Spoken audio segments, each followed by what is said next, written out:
Hello everyone. In today's demo, we are going to see how we will manage machines in a Weblogic server in a domain.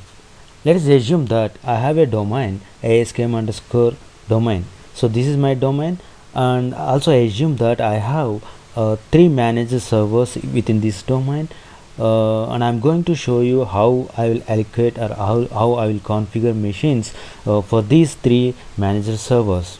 So before going in detail how I will manage the machines, let me explain what is a machine and how what is a machine, and with a small diagram I have. So this is the diagram I'm going to use to explain the term machine. So a machine is a computer that hosts the WebLogic server instances. You might be wondering why do we have to define what is a machine in WebLogic domain. Bear in mind that WebLogic server is a Java application which is running. So it is a process which is a Java virtual machine. So while WebLogic server is running, the only thing that it knows is that I am a Java application. I am running within a Java virtual machine, and it really does not have any awareness of the underlying actual physical machine or virtual machine that may be running on. So therefore, we would like to indicate to the various servers what is the physical hardware that they are running on. For example, let us look at these three servers we have indicated down here in the diagram. And now let us suppose that these three servers, server A, server B and server C, have been configured to be working in a cluster. So what is a cluster? A cluster is a logical group of WebLogic servers. So we are going to discuss about a cluster topic in the following articles very soon.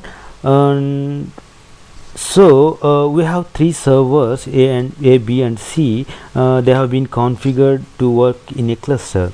Now we will talk about this cluster topic next.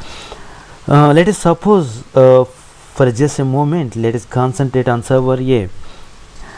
Let us suppose that server A needs to make a plan for what if it is failed. Maybe it has some HTTP session that it is holding on, or that it would like to replicate to one of these other servers. So the question becomes, which server should it choose to replicate to?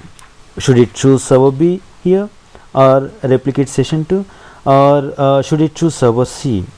Now if you said server C, that is the correct answer, because you could see the problem with replicating the server B is, first of you need to ask the question, why would server A fail? Well, server A is failing because the machine that it is running on fails.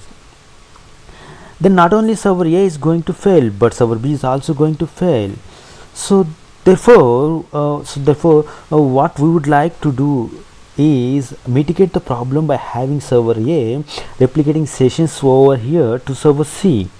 The only way that server A would know that is by recognizing that server B is running on the same machine that it is running on, and indeed server C is running on a different machine. So therefore it becomes a good candidate for follow-up purpose. So the concept of machine is important to us, and we have to we have a discussion. We define here about the machine. So the server runs a supported operating system platform, and it is used by node manager to restart a failed managed server.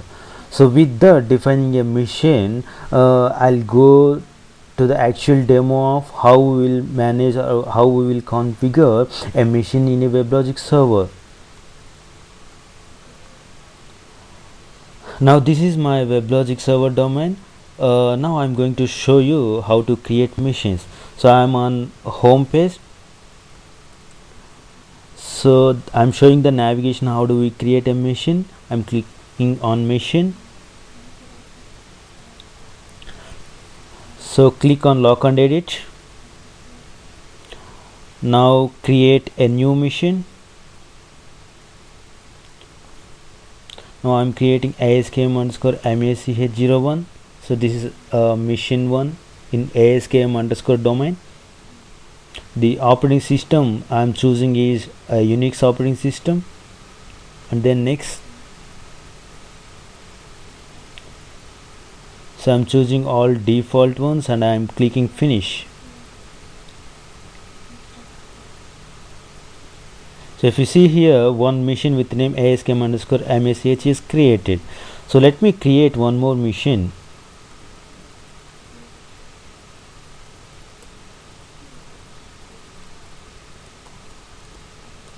So this machine name is MACH02 and the operating system I am choosing is Unix. Choosing the default ones and clicking finish.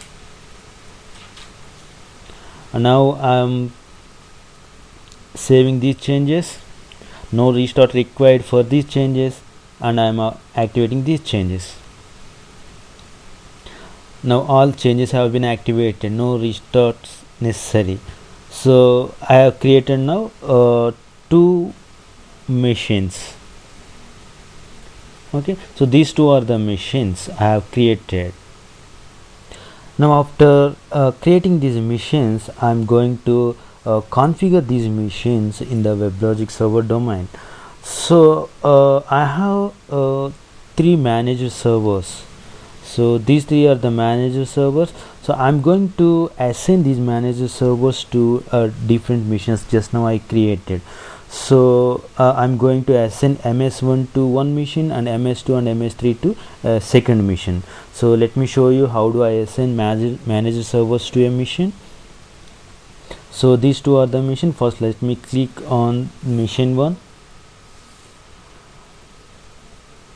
So I'm now configuring machine 1.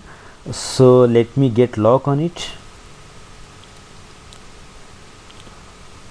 Now I got the lock. Now I need to assign servers to this machine. Click on servers tab. Now you will be in this home in this page. Now let me click on add. So I'm going to add manage servers. So select an existing server. So I have already 3 servers, 3 managed servers. So I'm selecting machine managed server 1. So let me click finish.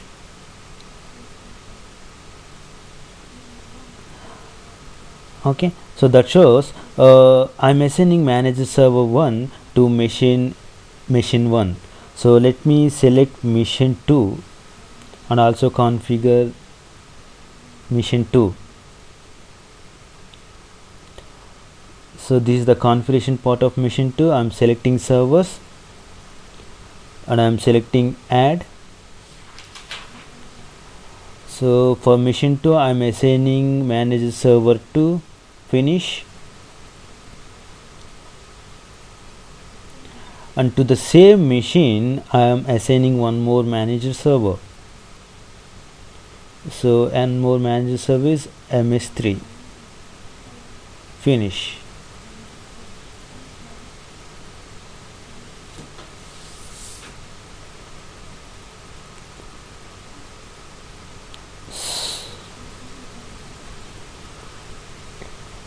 Now after configuring these two machines, I'm saving the changes. So if you see here, it needs a server restart. So unless otherwise I restart Weblogic server for this domain, these changes will not be effective. So I'm now activating the changes. All changes have been activated. Okay, so this is my configuration. So I configured machine 01 and machine 2. So this ends the session. Thank you for watching this demo.